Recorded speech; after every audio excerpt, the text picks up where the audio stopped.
لا حول ولا قوة إلا بالله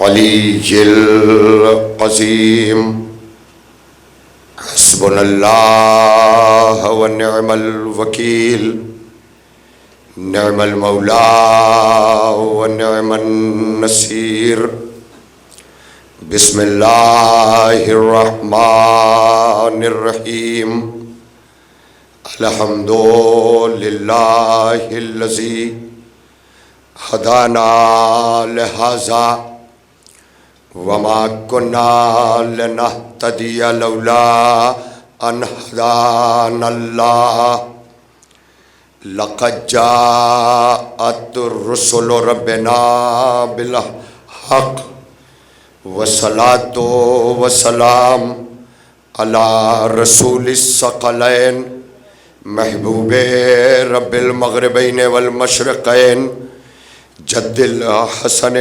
والحسين النبي المؤيد المصطفى الأمجد سيدنا ومولانا أبي القاسم محمد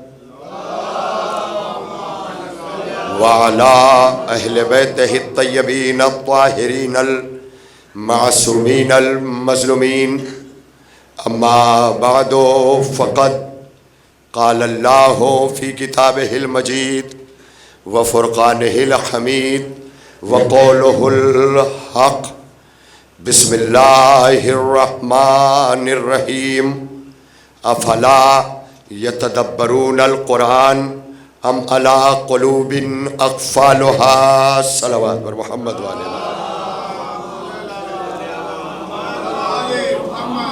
ماتمداران شہیدان کربلا عزاداران سید الشہداء برساہ بھرس سے کرۂ ارض پر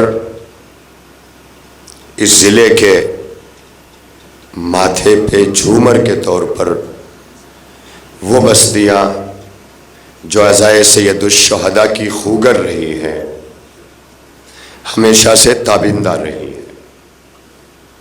اور بحمد اللہ اسی سلسلہ عزاداری میں حجپورہ ایک موضع رہا مگر اپنی جامعیت اور اپنی عزائی تہذیب کے تحت پورے علاقے میں معروف رہا۔ زمانے بدلتے ہیں، وقت بدلتے ہیں، حسینیت نہیں بدلتی، مگر حسینیت کی ترسیل کے جو انداز ہیں پہنچانے کے، اسے ہمیں زمانے کے ساتھ رکھنا ہوگا۔ اگر سوشل میڈیا کا زمانہ ہے تو اس کورونا دور میں گزشتہ برس سے اب تک دنیا کا ہر بڑا امام باڑہ آن لائن آ گیا، یعنی پہلے امام باڑوں میں ٹی ویاں رکھی جاتی تھیں، اب ٹی وی پہ امام باڑے آ گئے اور ہر امام باڑے کو آپ دنیا کے اپنی بستی میں بیٹھ کے دیکھ سکتے ہیں۔ یہ آج پوری دنیا کی کیفیت ہے جس میں ہر جگہ ہر مرکزی مقام پر ہمارے ممبئی کا مسجد ایرانیان ہے وہ آن لائن ہے، جتنے مرکزی مقام ہیں۔ میں خود رات کو 3 بجے 3:30 بجے کینیڈا حیدر ٹی وی کے لیے، وہاں شام کا 6 بجے ہوتا ہے، مجھے رات کو 3 بجے آن لائن ہونا ہوتا ہے۔ یہ کیفیتیں ہیں، یہ حالات ایسے آئے ہیں ہمارے ساتھ جس کا تعلق ہمارے کرۂ ارض سے ہے، اور تھوڑا سا آپ میرے ساتھ رہیں گے چونکہ آپ سنیں نہ سنیں اس کی کوئی پرواہ نہیں ہے مجھے، کیونکہ جس طرح سبیل اس لیے لگائی جاتی ہے کہ جو پیاسا ہوگا وہ پیے گا، سبیل چل کے نہیں جاتی کہ مجھے پی لو، پیاسا چل کے آتا ہے کہ مجھے سبیل چاہیے۔ اسی طرح مجلسیں چل کے نہیں جاتی کہ مجھے سن لو، سننے والا چل کے آتا ہے کہ مجھے عزائے حسین کرنا ہے۔ اب اگر آپ چل کے آئے ہیں، میں چل کے آیا ہوں، تو دونوں کو اپنا حق ادا کرنا۔ اگر رات کو 1:30 بجے آپ کو یہ توقع ہے کہ میں شام کی 9 بجے کی جاگتی ہوئی شباب آور تقریر کروں تو آپ کو اپنی نیندیں بھی جوانی کی رکھنی ہوں گی، آپ کو جاگنا بھی جوانی کا دکھانا ہوگا۔ دونوں چیزیں لازم ہیں، لازم و ملزوم ہیں۔ لہذا آج سرزمین حجپورہ سے، امبیڈکر نگر یو پی اور یہاں کے اس قدیم عزا خانے سے قدیم مجلس جو 6 محرم کو اس بستی کا ترہ رہا ہے، اس بستی کا افتخار رہا ہے، فخر رہا ہے، الحمدللہ ایک دوسرے سے گھر عزاداروں کے ایک زمانے میں جب پردیس بسے ہوئے لوگ اپنی بستیوں میں پلٹتے تھے تو چاہتے تھے کہ ایک ہی دن میں ہم 10 مجلس کر کے ختم کر لیں تاکہ دوسرے بھی کام ہو۔ لیکن اگر جب آج وقت ملا ہے تو مل کے بزرگوں کو سوچنا پڑے گا کہ جوانوں کے دوش پر یہ جو بوجھ عزاداری کا آئندہ کے لیے ڈالنا ہے، اس میں ہمیں ترتیب میں کہیں نہ کہیں سے ربط پیدا کرنا پڑے گا، ورنہ چند بزرگ فرش عزا پہ رہ جائیں گے۔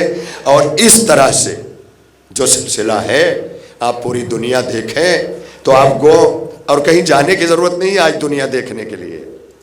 وہ کر لو دنیا مٹھی میں کا نعرہ لگایا تھا اسی ایک دیش کے پونجی پتی نے، آج پوری لوگ اپنے ہاتھ میں دنیا لیے بیٹھے ہیں موبائل کی صورت میں، مگر یہ بیکار دنیا، ابس دنیا، بے ثمر دنیا ہمیں ریچارج کا آفر تو کرتی ہے لیکن وہاں سے ہمیں کیا دیتی ہے؟ مگر ہماری نوجوان نسلیں آج سب سے زیادہ جو وقت دے رہی ہیں وہ سوشل میڈیا کو وقت دے رہی ہیں، اور اگر یہی وقت سوشل میڈیا پر دینے کے ساتھ ساتھ اپنے مذہب اور اپنی حسینیت کو فروغ دینے میں لگا دیں تو یقین کریں کہ آج یہ قوم پوری کائنات میں سب سے زیادہ مقام امتیاز میں دیکھی جائے گی، مگر شرط یہ ہے کہ وہ عزاداری کی جائے جو معصومین نے اپنے دور میں فرش عزا بچھا کے کیا تھا۔ یہ لازم ہے۔ اگر آپ لوگ صلوات پڑھ لیں تو میں مجلس بھی پڑھ لوں، مجلس میں صلوات پڑھی جاتی ہے نا، تو سبھی پڑھ لیجئے جتنے موجود ہیں، ہے نا عزیزان۔ تو میں نے آپ کی خدمت عالی میں قرآن مجید کے ایک بہت مشہور آیت جو تمام مسلک ہے اسلامیہ میں، جتنے اسلامی مسلک ہیں رجسٹرڈ، کچھ غیر رجسٹرڈ بھی مسلک ہیں آج، وہ شیعوں میں بھی ابھر رہے ہیں، کچھ رنگین مزاج شیعہ جنہیں علی کی ولایت ہلکی لگ رہی ہے، یہ بھاری کرنے میں لگے ہیں جگہ جگہ۔ حیدری کتب خانہ بمبئی کا سید محمد ہاشم مدن بھائی بمبئی میں ایک وقت دے کر انہوں نے، جس طرح ان کے والد رئیس موضع حجپورہ کہلاتے تھے، تو رئیس موضع کوئی پیسہ رکھ کے نہیں ہوتا، پیسہ رکھنے والا دولت مند ہوتا ہے، دولت مند ہونا اور ہے، رئیس ہونا اور ہے۔ دولت مند ہر مال رکھنے والا بن جاتا ہے، لیکن جو رئیس ہوتا ہے وہ مال دوسروں کے لیے اپنے پاس رکھتا ہے، اسے رئیس کا ہے۔ پہلے زمانے میں بزرگ جانتے ہیں کہ اصطلاح رہا کرتی تھی، رقعے آتے تھے، پوسٹرز آتے تھے، اس پہ لکھا جاتا تھا جناب فلاں صاحب رئیس موضع کالے پور، رئیس موضع شہری، رئیس موضع مچھلی گاؤں۔ یہ کون لوگ تھے؟ یہ وہ لوگ تھے جو ہاشمی وجاہت کو، ابو طالب کے دادا کی سخاوت کو ہندوستان میں اپنے ساتھ لے کے آئے تھے، سید بن کے آئے تھے، سید تھے، رگوں میں وہ سخاوت لے کے آئے تھے۔ اناج سے گوڈاؤن بھرا ہوتا تھا، پیسے سے تجوریاں بھری ہوتی تھیں، لیکن جب گاؤں کی آبرو پر وقت آ جاتا تھا تو گودام بھی کھل جاتا تھا، تجوری بھی کھل جاتی تھی، اور ہر دل اسے رئیس موضع کہنے پہ مجبور ہوتا تھا۔ وہ ہوتے تھے رئیس موضع۔ آج کل لوگ گھر اپنا بناتے ہیں، چاہتے ہیں گزرنے والا مجھے سلام کرے۔ کیوں کرے؟ کیوں کرے بھائی؟ آپ سائے میں بیٹھے ہیں، آپ آرام سے بیٹھے ہیں، وہ راہگیر ہے، گھر آپ نے اپنے لیے بنایا ہے، سلام نہیں ہوگا۔ ہاں اس کے راستے میں چلتے ہوئے پیاس لگنے پر کہیں کنواں کھودوا دیا ہوتا تو شاید وہ مڑ کے سلام کر لیتا، کیوں؟ کیونکہ یہ کام تم نے جنہت میں کیا ہے. اب میں ہندی میں اس سے اچھا ترجمہ کر ہی نہیں سکتا، اتر پردیش آیا ہوں. جنہت میں کیا ہے نا، تو اپنے ہت میں، سوئم ہت میں جینے والا مالدار تو ہو سکتا ہے، رئیس نہیں ہو سکتا. یہی وجہ ہے کہ بنی امیہ کے لوگ دولت مند تو کہلائے، لیکن آل محمد کا گھرانہ رئیس کہلاتا ہے. صلوات پڑھیں مل کر محمد والے محمد. مولانا شبیب صاحب قبلہ تھوڑا سا آپ کو موضوع جب دیکھتا ہے نا، جو ہیرو شخصیت ہوتی ہے کہ ماشاءاللہ وہ کس طرح دیکھ رہے ہیں، تو وہ لوگ بھی اسی طرح دیکھنے لگتے ہیں. اور بزرگ جو ہے وہ تو مجلس سکھاتے ہیں. سکھانے کا مطلب یہ ہے کہ ذمہ داریاں بڑھ جاتی ہیں. جیسے میں نے شیروانی پہنی تو حجپورہ کے چوراہے پہ کھڑا ہو کے چاٹ نہیں کھا سکتا.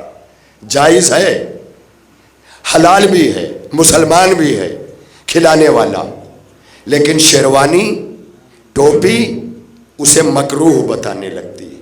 کیوں کراہیت ہے؟ کیونکہ یہ لباس وہاں کے قابل نہیں ہے. تو اسی کا نام تو تہذیب ہے. معصومین نے مجلسوں کی تہذیب بتائی ہے. یہ تو ہمارے پورے مشرقی یو پی میں جلوس سے بھر دیا گیا پورا علاقہ. مجلس ہوئی نہیں. مجلس تو اس طرح ہوئی کہ گاؤں میں باپ سمجھاتا ہے ابھی رکو ابھی تو مجلس ہو رہی ہے، یعنی مجلس کو دوسری حیثیت پہ پہنچا دیا اور جلوس کو پہلی حیثیت پہ لا کے کھڑا کر دیا. جبکہ کہیں جلوس معصوم نے نہیں پیش کیا ہے. معصوم نے جب بھی بچھائی ہے فرش عزا بچھائی ہے، کیونکہ معصوم جانتے ہیں چلتے ہوئے جلوسوں میں علم و تہذیب نہیں ملتی، فرش عزا پہ علم و تہذیب ملتا ہے. یہاں ملے گا. وہاں تو آپ خوش ہوتے ہیں بہت. جلوس کیوں نکالتے ہیں؟ عزا خانے میں بیٹھ کر جو پلے ہو، علم اور تہذیب جو یہاں کمائی ہے فرش عزا پر، اس کو لے کے باہر نکلو. اپنے گھر سے تو روز باہر نکلتے ہو، تمہارے گھر کی حیثیت سب جانتے ہیں، کتنی حیثیت کے مالک ہو.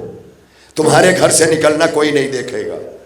جب حسین کے گھر سے نکلو گے نا عزا خانے سے، تب دنیا دیکھے گی یہ کون سے گھر سے نکلے ہیں. تب دنیا دیکھے گی ان کی تہذیب کیا ہے، ان کا تمدن کیا ہے، ان کا جو ہے وہ انسانی ہمدردی کیا ہے، ان کی ساری چیزیں کیا ہیں. یہ ساری چیزیں تب دیکھی جائیں گی.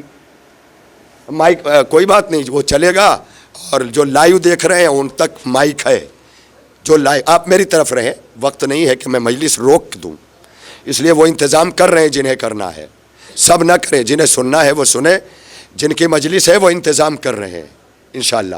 اور میں جاری رکھوں تاکہ وقت پہ مجلس تمام ہو جائے. جو باتیں ہیں چیدہ چیدہ یہ بہت کم لوگ کریں گے، کیونکہ آج کل ایک فیشن بن گیا ہے. بانی مجلس جو چاہے گا اس طرح کا مولانا بلائے گا، جو چاہے گا وہ پڑھوائے گا. یہ ساری چیزیں آ چکی ہیں ممبر تک. آئی ہے کہ نہیں آئی ہیں؟ آپ جواب دیں. تو اس کا مطلب یہ ہے کہ اگر کعبہ عبادت کے لیے بنا ہے، لوگ اپنے خواہشوں کے بت لا لا کے رکھ دیں تو کیا ہوگا؟ قبیلوں کی نظر ہو جائے گا. تو ممبر جو بنا ہے نا، یہ آل محمد علیہ السلام کے تذکرے کے لیے بنا ہے، کسی کے خاندان کے شجرے کے لیے نہیں ہے نا. جب یہاں کے لیے بنا ہے تو یہاں کوشش کیا کرو ان کی تعریف ہو جن کی تعریف کے لیے ممبر بنا ہے. ان کی تعریف ہو، ان کا تذکرہ ہو، ان کا مرتبہ بیان ہو، ان کی فضیلت بیان ہو. اور ظاہر ہے کہ ایسے میں آنے والا مولوی بھی بے نیاز نہیں ہوتا. ڈرا رہتا ہے کہ کب وزن لفافہ کم ہو جائے، کب بانی مجلس ناراض ہو جائیں. لیکن جو مولوی بے نیاز ہوگا، حق بولنے والا ہوگا، وہ پیٹ پہ معصومین کی طرح پتھر باندھے گا اور حقائق کو پہنچائے گا. اور جو حقائق پہنچائے گا وہ ڈرے گا نہیں. کیوں نہیں ڈرے گا؟ کیونکہ اس کی ضرورتیں بڑی مختصر ہیں. جن کی ضرورتیں مختصر ہوتی ہیں وہ بے خوف ہوتے ہیں. جن کے گھر میں 4 برتن ہیں انہیں کہے کہ چور کا بھی ڈر نہیں ہے. انہوں نے کنڈی لگائی چلے گئے. خوف کہاں ہے؟ جہاں جمع ہے وہاں خوف ہے. یہ خوف پیدا نہ. ایک صلوات پڑھیں مل جل کر محمد والے محمد پر. تو یہ جو مجلس کا سلسلہ ہے اس وقت، یہ سمجھ لیجئے کہ فقط ایک قرض اتارا جا رہا ہے، محبتوں کا قرض، تعلقات کا قرض، شفقتوں کا قرض، بزرگوں کا قرض.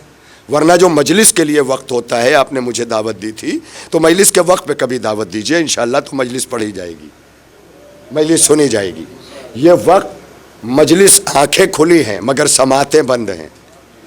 میں بھی نفسیات پڑھا ہوں اور پہچانتا ہوں، یہ لازم ہے. 6 محرم کو اتنی مجلس ہے، آپ اسے بانٹیے نا. میں گزارش کر رہا ہوں ہاتھ جوڑ کر، ایک ساتھ نہ تھکیے، اور بھی دنوں میں اسے تقسیم کر کے ہر دن کو 10 دن پورا حسین کا ہے. یہ پہلی محرم سے 10 محرم تک پورے گاؤں کو ترتیب دیجیے، کیونکہ گاؤں میں آتے ہی آپ نے دیکھا وہاں سے وہاں، وہاں سے وہاں، وہاں سے وہاں، ماشاءاللہ فرش ازا بچتی رہی، اٹھتی رہی. تو یہ منتوں کی مجلسیں نہیں ہیں، یہ حسین کو خراج دینے کی مجلسیں ہیں. حسین آئے ہیں، ہم استقبال کر رہے ہیں کہ آقا آپ ہمارے یہاں آئے ہیں، آپ ہمارے یہاں آئے ہیں. ہمیں تہذیبیں، ہمیں تمدن، ہمارے سوئے ہوئے ضمیر، ہمارے خوابیدہ جذبات، ہمارے سوئے ہوئے احساسات، یہ سب جگانے آئے ہیں. یہ کربلا استعارہ ہے،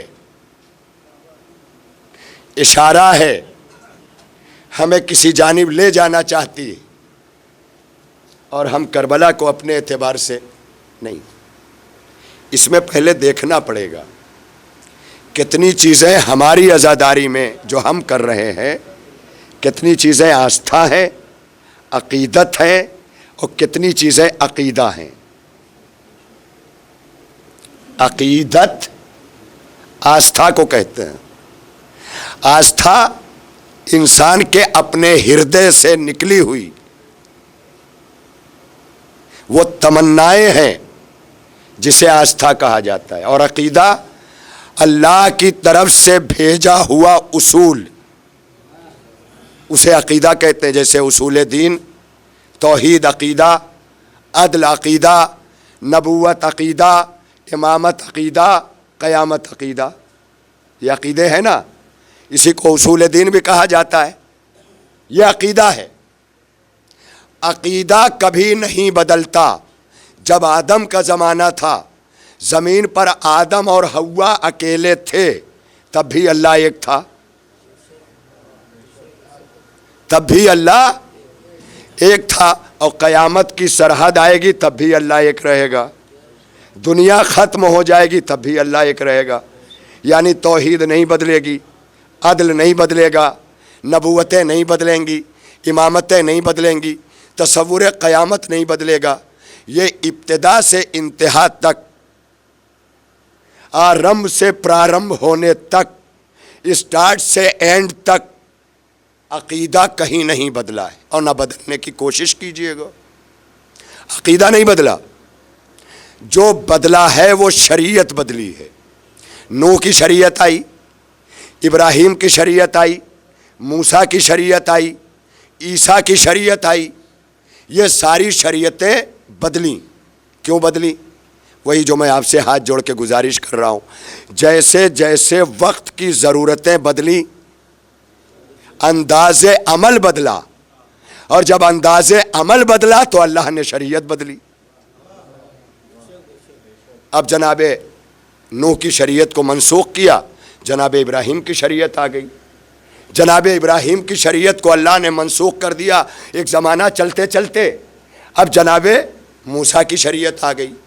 جناب موسیٰ کی شریعت چلی یہودیوں تک، عیسائیوں کا دور آیا، حضرت عیسیٰ کی شریعت کو اللہ نے بھیجا. اب عیسیٰ کی شریعت، حضرت عیسیٰ کی شریعت ختمی مرتبت تک چلی. اور پھر جب ختمی مرتبت کی شریعت کو اللہ نے بھیجا تو کہا اب یہ شریعت نہیں بدلے گی، اب یہ قیامت تک چلے گی. تو کیا کمی تھی ان شریعتوں میں جو بدلی، اور کیا خاصیت ہے شریعت مصطفیٰ میں جو نہیں بدل رہی ہے؟ دونوں سوال آنا چاہیے. بھائی کربلا اسی لیے آتی ہے کہ ہماری جہالت دور کر دے. پہلے اسلام آیا تھا کہ جاہل کو عالم بنا دے، لیکن جب اسلام نے کربلا کی گود میں پناہ لے لیا تو اب اسلام نہیں آتا، کربلا آتی ہے۔ میں کیا کہہ رہا ہوں؟ اب اسلام نہیں آتا، کربلا آتی ہے، کیونکہ خود اسلام کربلا کی پناہوں میں آ گیا۔ دی پناہ است حسین، یہ سب جملے سب کے ہضم نہیں ہوں گے، کریشن آف علی اصغر حیدری، یہ سب انشائیہ ہے، اس کے لیے کتابیں چھاننا پڑتی ہیں، در اہل بیت کی خاک چھاننا پڑتی ہے، لوگوں کے مرغے کھا کھا کے قلم چلا کے اس طرح نہیں آتی۔ در اہل بیت کی خاک چھانو، کتابوں میں رہو، لائبریریوں میں وقت گزارو، پھر یقین آئے گا، ورنہ اسی طرح ہوگا کہ 10 برس کے علی کو دیکھ کر 80 برس کے دعوت ذوالعشیرہ کے بچے اپنے بچپنے پہ تڑپ رہے ہیں، اور ابو طالب کا 10 برس کا بیٹا بزرگ بنا ہوا ہے، یہی سمجھانے کے لیے کہ بالوں کی سفیدی اور دنوں سن کے بڑھاپے کو بزرگی نہ کہنا، بزرگی منصب کا نام ہے۔ جو 10 برس کا علی دعوت ذوالعشیرہ میں لے کر کھڑا ہو گیا، وہ بزرگ ہیں۔ سمجھ میں آیا؟ خالی بیٹھ کے سمجھانا بزرگی تو علم سے ہے نہ کہ مال سے، بات اس سے نہیں۔ بزرگی علی بتا رہے ہیں کہ 10 برس کا بچہ بھی بزرگ ہو سکتا ہے اگر 80 برس کے بوڑھے بچپنا دکھا رہے ہوں۔ بوڑھے اگر بچپنا دکھانے لگتے ہیں تو وہ 10 برس کا علی وہ بزرگ ہے۔ کچھ لوگوں کے حلق سے نہیں اترے گی، لیکن میرے بعد اترے گی، جہاں لائیو سنا جا رہا ہے، جہاں علمی میلانات ہے، جہاں تدبر ہے، تفکر ہے، غور ہے، فکر ہے، وہاں دیکھا جائے گا۔ مگر آپ ذریعہ ہیں اس وقت، اور میں کہہ چکا ہوں کہ سماعتیں اس وقت سونے کی طرف مائل ہیں، وقت تہجد ہے، اس میں وہی جاگ پاتا ہے نا جو نیند پر اپنا اختیار رکھتا ہو۔ میں کیا کہہ رہا ہوں؟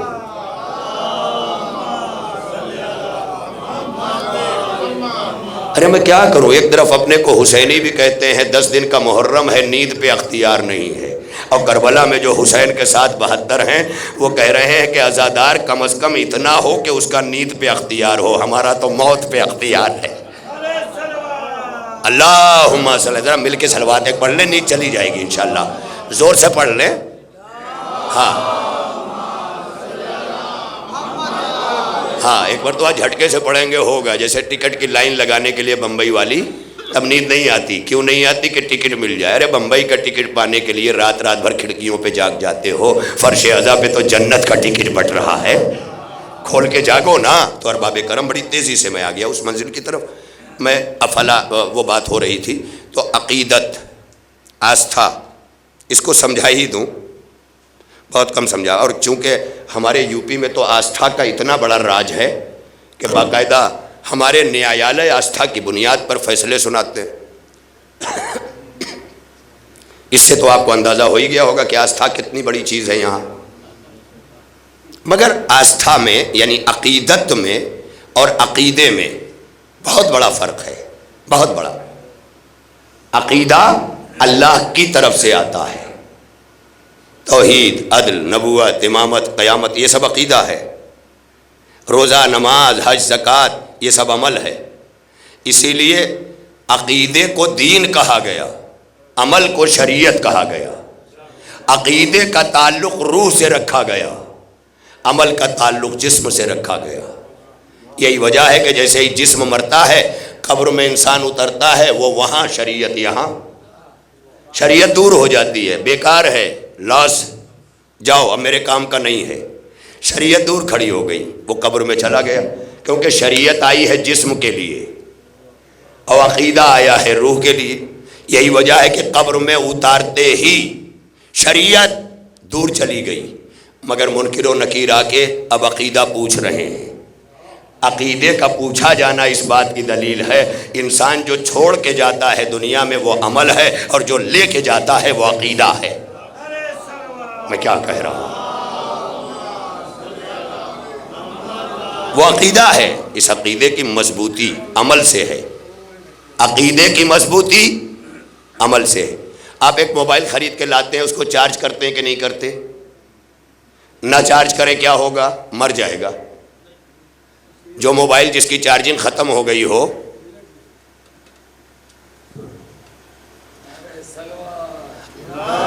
اے بھیا یہ پنکھا ہے، عزادار نہیں ہے، ایک سائڈ میں کر دو، کنارے ایک، ہاں ادھر کر دو ماشاءاللہ، سلامت رہیں آپ. ہاں ارے ادھر رکھ دو، ادھر کونے میں رکھ دو. ہاں مطلب بیچ میں نہیں میرے لال. سلامت رہو، اللہ اچھا رکھے. ایک صلوات اور پڑھ لیں، اسی بہانے آپ بھی ذاکر ہو جائیں گے.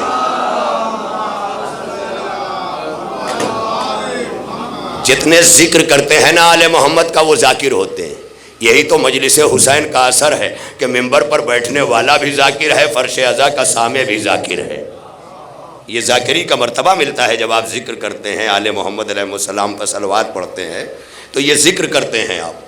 اور امام حسین علیہ السلام نے تو ایک کربلا کے میدان سے جو میسیج فرام کربلا امام حسین علیہ السلام نے خود اپنے شعر میں دیا ہے.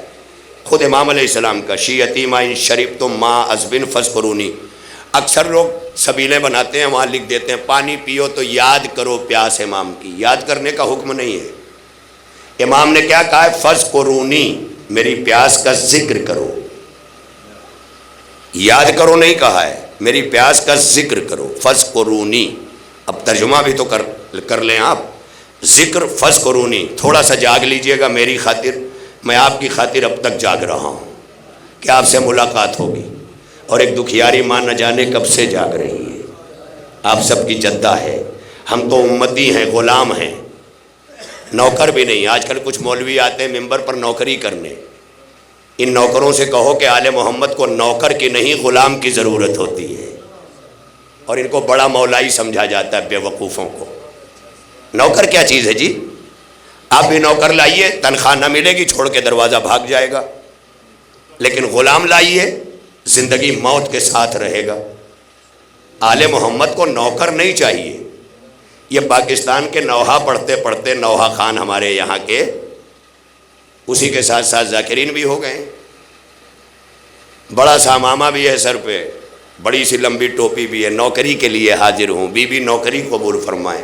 اتنے ہی ہے تمہاری معرفت کہ بی بی کی نوکری کرنے آئے ہو، جہاں پر غلامی میں ملائکہ آ کے کھڑے ہوں.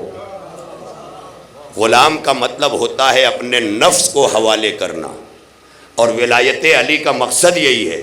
یہ بڑے بڑے مولائی جو آج ناڑا کڑا چلا بالا جھالا یہ پہن کے اپنے آپ کو مولائی دکھاتے ہیں، ان کا کام نہیں. یہ غازی میاں کے میلے کے لوگ ہیں، یہ غدیر کے نہیں ہیں. صلوات پڑھیے مل کر محمد والے محمد.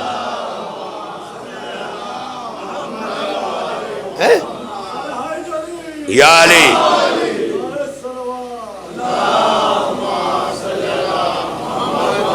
ولایت کا مطلب جانتے ہیں؟ نعرہ حیدری ولایت ہو گئی، نعرہ ولایت یا علی ہو گئی ولایت. ولایت اس کا نام نہیں ہے. سنو گے مجھ سے؟ قرآن ہے سامنے، اٹھاؤ قرآن مجید. نبی کا تعارف اللہ کیا کرا رہا ہے؟ اپنے مرسل اعظم کا، خاتم النبیین کا، طٰہٰ یاسین کا، بشیر و نذیر کا، سراج منیر کا، مولائے کل کا، کملی والے کا، نور مجسم کا، طٰہٰ یاسین کا. کس طرح اللہ تعارف کرا رہا ہے؟ النبی اولا، میرا نبی اولا ہے. بالمومنین من انفسہم، جو مومنین کے نفس ہیں نا ان پر میرا نبی اولا ہے. اولا کا مطلب یہ ہے کہ تم سے زیادہ تم پر میرا نبی اختیار رکھتا ہے. بات سمجھ میں آ گئی؟ تم پر میرا نبی تم سے زیادہ اختیار رکھتا ہے. یہ قرآن کہہ رہا ہے. النبی اولا، میرا نبی اولا ہے. بالمومنین من انفسہم، مومنین کے نفسوں پر. تو اب اگر نبی مومنین کے نفسوں پہ اولا ہے تو اس کا مطلب نبی مولا ہے. ارے کہاں ہیں آپ؟ اگر نبی اولا ہے تو اس کا یہی مطلب نکلتا ہے کہ نبی مولا ہے. اس کا مطلب غدیر کے پہلے تک اللہ مولا، اس کا رسول مولا. ارے میں کیا کہہ رہا ہوں؟ اللہ مولا، اس کا رسول مولا. اللہ کس کا مولا؟ غدیر کے میدان میں نبی نے جب خطبہ غدیر دیا ہے نا، تو میں جس رفتار سے ابھی مجلس پڑھ رہا ہوں اگر پڑھوں تو 2.5 گھنٹے لگیں گے. اتنا لمبا خطبہ ہے نبی کا اس دن. یہ سب چھپایا جاتا ہے، سنا کرو. غدیر کے دن نبی نے اور کیا کیا کہا وہ سنا کرو. اب غدیر اس لیے بھی سنا کرو کہ ہمارے 8ویں تاجدار امامت مدفون ارض خراسان حضرت امام علی الرضا علیہ السلام ارواحنا لہ الفدا، جانتے ہو انہوں نے کیا فرمایا ہے؟ کہ اگر لوگوں نے غدیر نہ بھلائی ہوتی تو کربلا برپا نہ ہوتی. نہیں، بہت بڑا جملہ ہے. غدیر نہ بھلائی ہوتی تو کربلا برپا نہ ہوتی. غدیر بھلانا کسے کہتے ہیں؟ غدیر بھلانا اسے کہتے ہیں کہ غدیر کی دوپہر میں نبی نے مولا پہچنوا دیا تھا، امت مدینے پہنچ کے مولا بھول گئی. میں کیا کہہ رہا ہوں؟ اور مولا بھولنے کا نتیجہ یہ ہوا کہ اب امت کو مولا نصیب نہیں ہوا، خلیفہ نصیب ہوا. میں کیا کہہ رہا ہوں؟ میں کیا کہہ رہا ہوں؟ سلامت ہے یا علی. خلیفہ ملا ہے، مولا نہیں ملا. دین کہاں مکمل ہوا؟ جہاں مولا ملا. الیوم اکملت لکم دینکم، یعنی دین کامل ہوا ولایت پر. تو جب ولایت پر دین کامل ہو گیا تھا تو ضرورت خلافت کیوں پڑی؟ بڑی توجہ. اس کا مطلب یہ ہے کہ غدیر نام ہے ولایت کا، لوگوں نے ولایت بھلایا تو خلافت ملی. ولایت غدیر کے میدان میں ملی، خلافت. بھیا ذرا اسے لے لو، اپنی گود میں لے لو اور باتیں نہ کرو. ایک صلوات پڑھیں مل کر محمد وآل محمد پر. بات نہیں کرنا، بیٹھ جاؤ. تو ارباب کرم، ارباب فکر و نظر، ارباب علم و دانش، ارباب عزا، خدمت عالی میں جو گفتگو پہنچانی تھی وہ یہ کہ مولا فرماتے ہیں غدیر بھلانے کا نتیجہ کربلا ہے. کیا ہے غدیر بھلانا؟ کیا ہے غدیر بھلانا؟ میری طرف میرے جملے ضائع نہ ہوں، خدا کی قسم. نہ جانے میں کتنے بچے قربان کر دوں. جب آپ تاریخ پڑھے ہوئے ہیں نا کہ ہم نے بچے بیچ کے عزاداری کی ہے، تو عزاداری کے آگے ہمارے کسی کی حیثیت نہیں ہے، یہ یاد رکھیں. ہاں، بچے عزاداری نے اتنے انمول بنائے ہیں نا کہ انہیں اپنی آغوشوں میں لے کے آیا کرو، اور مستقبل کے لیے انہیں پالو کہ یہ کل کے عزادار ہیں. جلوسوں میں کھڑے ہو کے بڑی بڑی زبان نکال کے تنقیدیں کرنے سے معاشرہ نہیں بدلتا، نسلوں کی صحیح تربیت سے معاشرہ بدلتا ہے.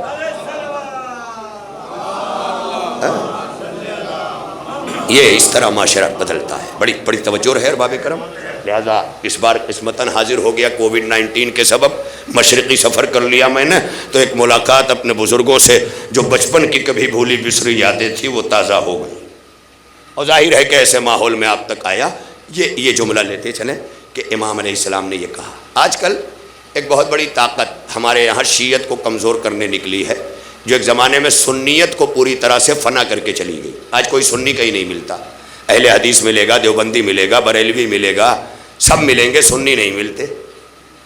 آنے والا دور بھی ایسے ہی دکھائی دے رہا ہے. نصیری ملے گا، ملنگی ملے گا، اخباری ملے گا، سب ملیں گے، لیکن ایک دن آئے گا شیعہ نہیں ملے گا، کیونکہ سازش ہے دشمنوں کی.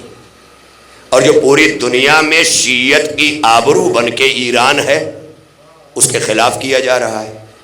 جبکہ خمینی کہہ کے مر گئے کہ ایران کا انقلاب کبھی نہ آتا، کبھی نہ آتا، کبھی نہ آتا اگر ایران کے ہاتھوں میں محرم اور عاشورہ نہ ہوتا.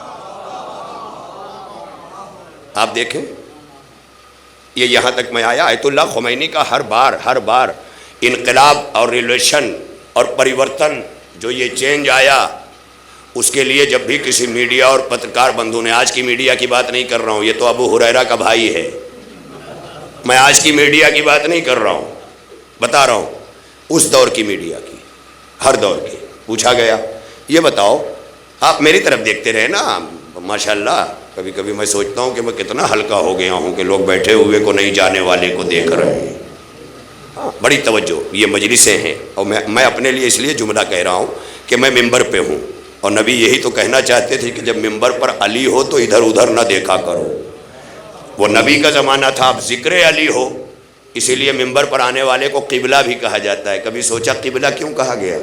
جیسے نماز رب پڑھتے ہوئے قبلے سے رخ نہیں ہٹتا، ویسے ہی ذکر حسین سنتے ہوئے ممبر سے رخ نہ ہٹے. اتنا کنسنٹریشن بناؤ نا، اتنا توجہ، بڑی توجہ، بس زیادہ بڑی آسانی سے آپ سن رہے ہیں. اور جب باتوں میں وزن ہوتا ہے نا تو آوازوں کے زور کی ضرورت نہیں ہوتی. جہاں باتوں میں وزن نہیں ہوتا وہاں آواز کا زور لگا کے باتیں پہنچائی جاتی ہیں. باتوں میں وزن رکھیں. اور جو باتیں کربلا سے آ رہی ہیں اس کا وزن کیا ہوگا؟ بتا سکے جو زمانے کو وزن صبر حسین، بتا سکے جو زمانے کو وزن صبر حسین، بشر کی فکر وہ میزان ہی بنا نہ سکی. بتا سکے جو زمانے کو وزن صبر حسین، بشر کی فکر وہ میزان ہی بنا نہ سکی. کوئی اٹھائے گا کیا سر حسین کے آگے، نبی کی ذات تو سجدے سے سر اٹھا نہ سکی. ہائے ہائے، دیکھ لیں، دیکھیں منزل سامنے ہے. یہ حسین ہے، نبوت نے سر نہیں اٹھایا. کس کی مجال ہے جو حسین کے آگے سر اٹھائے؟ اب آئیے بڑی تیزی سے اس مسئلے کو حل کر لو. آیت اللہ خامنائی، آیت اللہ خمینی کے جانشین، ایران اسلامی انقلاب کے جانشین، انہوں نے غدیر کے حوالے سے کیا کہا ہے سنو گے؟ ایسی غدیر پڑھی ہے انہوں نے کہ دشمنوں کے دانتوں تلے پسینے آ جائیں. کہتے ہیں غدیر، یہ 4 سال پہلے کا ان کا اسٹیٹمنٹ ہے، سرچ کر کے دیکھ لیجئے گا. بے غیرتوں کے کہنے میں نہ آئیے گا، اپنے علماء سے دور نہ ہوئیے گا. یہ گنڈے دار نمازیں پڑھنے والے، یہ جن کے قول و فعل کا اعتبار نہیں، یہ جو دوسروں سے قرض لے تو واپس نہ کریں، یہ سب آتے ہیں علماء کے خلاف بھونکنے. جبکہ آل محمد اور کربلا میں 2 فقیہ تھے. فقیہ مجتہد ہوتا ہے. کربلا میں 2 فقیہ ہیں. ایک فقیہ کو حسین مدینے سے ساتھ لائے تھے، اس فقیہ کو عباس کہتے ہیں. اور ایک فقیہ کو خط لکھ کے کوفے سے بلایا تھا، اسے حبیب کہتے ہیں. کیا اب بھی سمجھ میں نہیں آیا کہ کربلا میں حسین 2 فقیہ کیوں لے کر کے آئے؟ یہی بتانے کے لیے کہ کل جب میرا قائم پردہ غیبت میں ہوگا تو تم کہو گے جب امام ہے تو ہم فقیہ کیوں مانیں. اسی لیے حسین اپنے ساتھ فقیہ لایا ہے کہ جب میں نماز پڑھوں اور میرا حبیب میدان میں جائے اور سعید و زہیر تیر روکیں، تب دنیا کی سمجھ میں آئے کہ امام کی موجودگی میں فقیہ کا عمل کیا ہوتا ہے. یہ ہے فقیہ.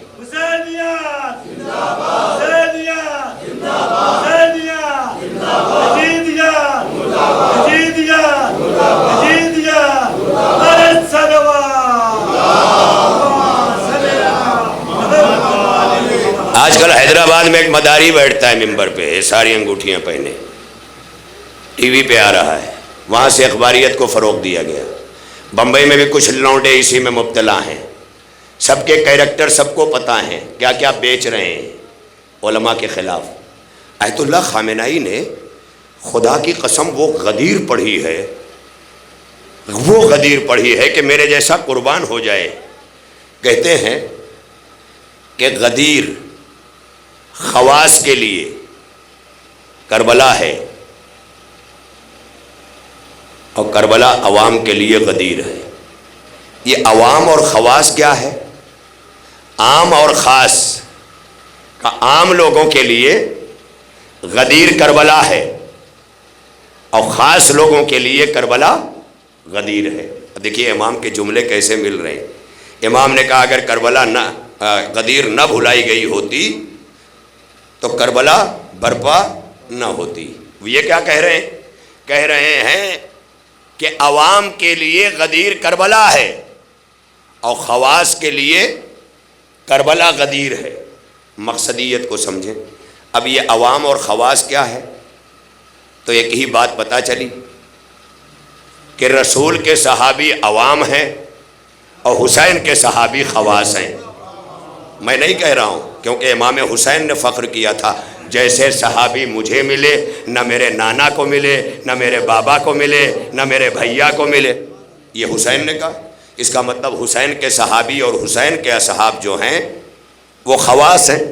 خواص کے لیے غدیر کربلا ہے، عوام کے لیے کربلا غدیر ہے. جانتے ہو کیوں کہا ہے یہ جملہ؟ کہا کیونکہ غدیر میں بیعت لینے کے بعد بھی جفا کی گئی اور کربلا میں بیعت اٹھا لینے کے بعد بھی وفا کی گئی. جاؤ سوچنا اور اپنے علاقوں کو بچاؤ ایسے بہروپیوں سے جو علاقے میں مولائیت کی بڑی بڑی چیزیں پیش کرتے ہوئے آ رہے ہیں، اور تمہارے بچوں سے تمہاری عزاداری، تمہاری ولایت سب کچھ چھین کے چلے جا رہے ہیں۔ اس کے لیے باخبر رہنا ہوگا۔ چھوٹی سی چیز نہیں ہے، آج عقائد کو بڑی تیزی سے مسخ کیا جا رہا ہے، سب کچھ ہو رہا ہے۔ اب میں آ جاؤں، اسی لیے میں نے کہا تھا کہ ایک ہے ذکر اور ایک ہے فکر۔ ذکر اور فکر، ہم قرآن مجید جب پڑھتے ہیں تو ذکر ہوتا ہے، لیکن قرآن مجید ہم سے کہتا ہے افلا یتدبرون القرآن، قرآن میں فکر کیوں نہیں کرتے؟ اس کا مطلب قرآن ذکر کے لیے نہیں اترا ہے، قرآن فکر کے لیے اترا ہے۔ ذکر راستہ ہے قرآن تک پہنچنے کا، اور فکر راستہ ہے قرآن سے لینے کا۔ تو ذکر اور فکر تو سمجھ میں آ گئی ہو۔ ذکر کیا ہے، فکر کیا ہے؟ ذکر کیا ہے، فکر کیا ہے؟ ذکر نماز ہے، روزہ ہے، حج ہے، زکوٰۃ ہے۔ فکر مجلس حسین ہے۔ یہاں 1 گھنٹے بیٹھ کر جو فکر ہوتی ہے نا، یہ ذکر سے بلند ہے۔ جو باہر تعزیہ دار ہیں وہ ذکر کرتے ہیں، جو فرش عزا پہ ہیں وہ فکر کرتے ہیں۔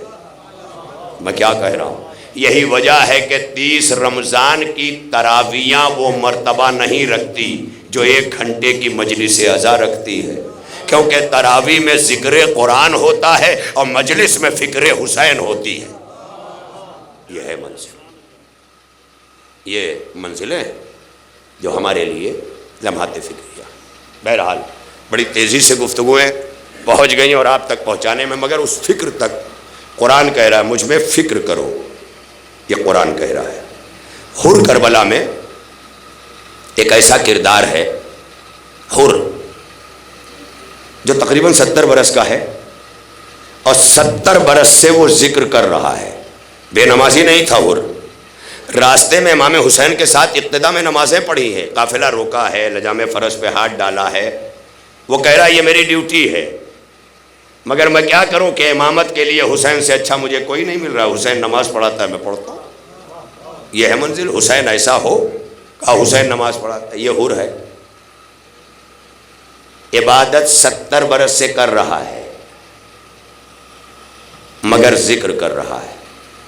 لیکن جب عاشور کی رات آئی ہے تو 1 گھنٹے فکر کیا ہے حر نے، اور فکر کرتے ہی حر کو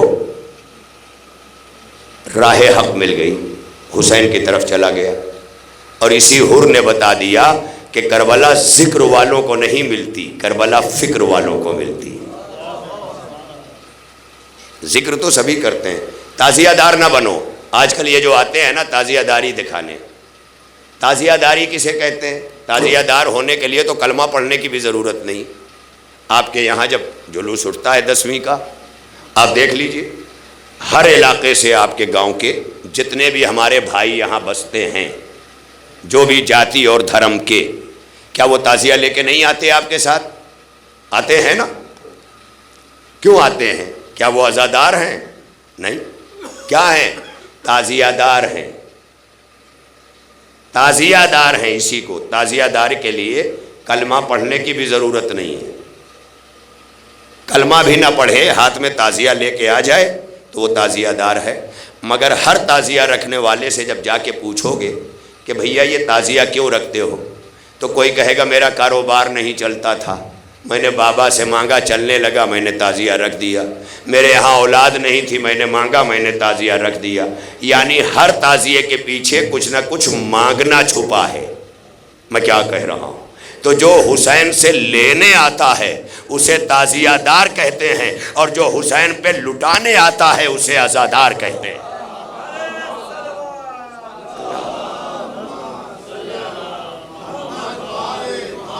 وہ عزادار ہے جو لٹائے حسین پر۔ کربلا کے 72 حسین سے لینے نہیں آئے تھے، کسی نے سر دیا، کسی نے پسر دیا، کسی نے جگر دیا، کسی نے خون دیا، کسی نے گھر لٹایا۔ یہ سب کے سب جو 72 ہیں نا، یہ کوئی حسین سے لینے نہیں آئے ہیں۔ تم بھی جب عزادار بن کے آیا کرو نا، تو حسین سے مانگنے نہ آیا کرو، حسین کو دینے آیا کرو۔ کچھ نہ دے سکو نا تو اپنی آنکھوں کے سہارے اپنے آنسوؤں کی فراج جاری کر دیا کرو، کیونکہ وہ لینے کے لیے حسین نہیں بلکہ حسین کی وہ دکھیا ماں آتی ہے کہ جس نے چکیاں پیس کر حسین کو پالا ہے۔ ہاں ارباب اعزاز، میں یہاں داخل ہوا، آج پورا 6 محرم اس بستی کے لیے کربلا کے کڑیل جوان جناب علی اکبر کا دن ہے، اس لیے شروع سے اب تک آپ مرثیہ دہراتے رہے، سلام دہراتے رہے کہ حسین کے کڑیل جوان کا تذکرہ ہو۔ کبھی پہلے کڑیل جوانی کو سوچا کرو کہ جب کوئی کسی کا لال 18 برس کا ہو جاتا ہے تو ماں کے ارمانوں کا کیا عالم ہوتا ہے، باپ کی تمناؤں کا کیا عالم ہوتا ہے۔ جناب علی اکبر کے لیے سوچو، لیلا جیسی ماں، حسین جیسا بابا، ہم شبیہ پیغمبر جیسا بیٹا، اور یہاں ہیں علی اکبر۔ ارباب اعزاز، کبھی اس پر سوچنا، تنہائی میں جب گھروں پہ جایا کرو نا مجلسیں کر کے، تو غور کیا کرو، یہ بھی فکر ہے، فکر کیا کرو کیا تھا علی اکبر حسین کا، کیا منزل تھی علی اکبر کی حسین کی نگاہوں میں۔ خدا کی قسم، علی اکبر کربلا کے میدان کا واحد شہید ہے جو مقتل سے جا کے پلٹ آیا ہے۔ میں نے تاریخ سے پوچھا یہ علی اکبر پلٹا کیوں؟ تاریخ نے کہا میرے ذاکر تجھے پتہ نہیں، جب علی اکبر جیسا کڑیل جوان حسین کا مقتل جا رہا تھا تو حسین نے گھوڑے پہ بٹھا کر اس ماں کی طرف دیکھا جو لیلا ہے، در خیمہ پہ کھڑی ہوئی ہے، اپنے لال کو حسرت سے دیکھ رہی ہے۔ حسین سمجھ گئے کہ جب باپ جگر نہیں سنبھال پا رہا ہے تو یہ ماں دل کیسے سنبھالے گی، لہٰذا حسین کہتے ہیں لیلا خیمے میں جا کر علی اکبر کے حق میں دعا کرو، کیونکہ ماں کی دعا بیٹے کے حق میں زیادہ مقبول ہے۔ ام لیلا آئی ہیں اور مصلی بچھا کر ایک ہی دعا کی ہے، اے یوسف کو یعقوب سے ملانے والے، تو میرے علی اکبر کو مجھ سے ملا دے۔ ارے یہ ماں کی دعا مقبول ہو گئی۔ ادھر مقتل سے علی اکبر پلٹ آئے اور لیلا نے دیکھا کہ علی اکبر کہہ رہے ہیں بابا کیا تھوڑا سا پانی مل سکتا ہے؟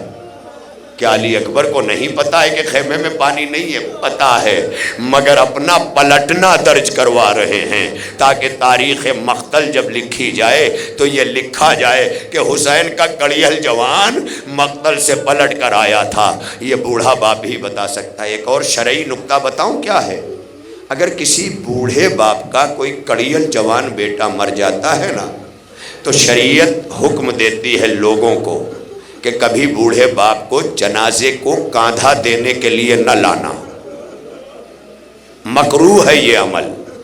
بوڑھا باپ قبر میں نہ اترے اپنے کڑیل جوان کی، مکروہ ہے یہ عمل، کیونکہ شریعت مطہرہ نفس بشر کو جانتی، فطرت انسانی کو جانتی۔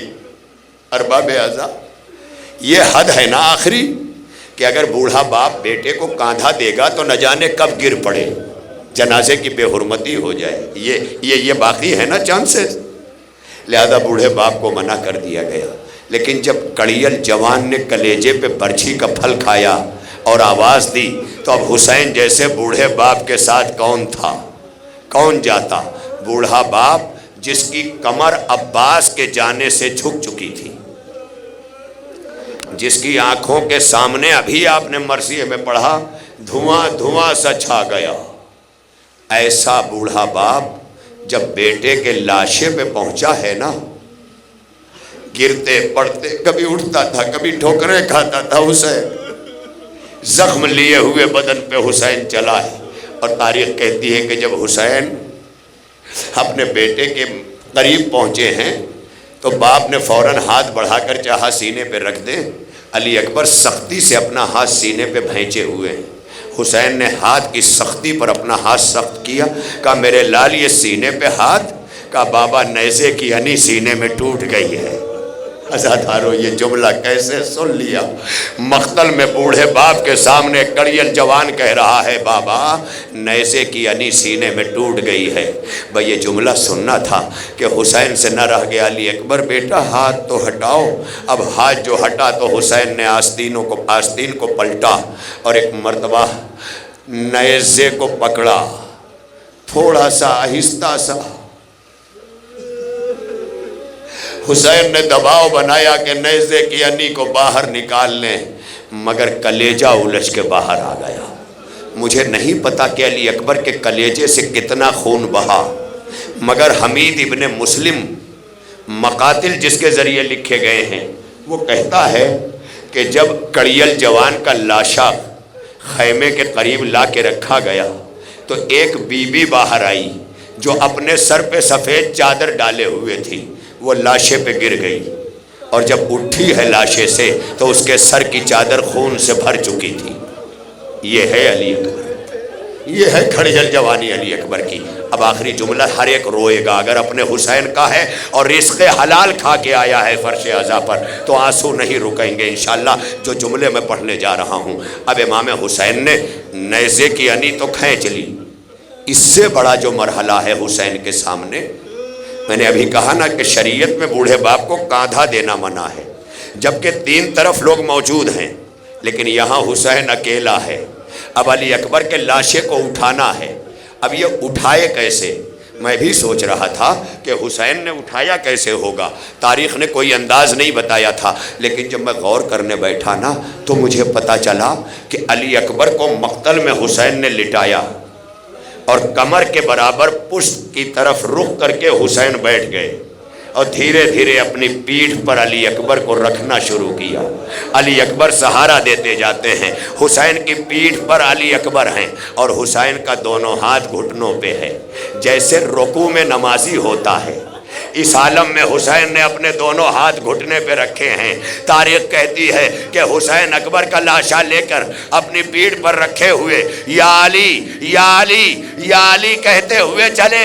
ارے جب چلتے چلتے نہ چلا گیا تو ایک مرتبہ خیمے کا رخ کیا، اے اطفال بنی ہاشم آؤ اپنے بھیا کا لاشا لے جاؤ۔ ارے بچوں سے پہلے در خیمہ پا دکھیاری بہن زینب، اے بھیا تیری غربت پہ بہن نثار بھیا برابر کا لاشا ہے، اے میرے بھیا زینب سہارا۔ اللہ لعنت اللہ علی القوم الظالمین وسیعلم الذین ظلموا ای منقلب ینقلبون۔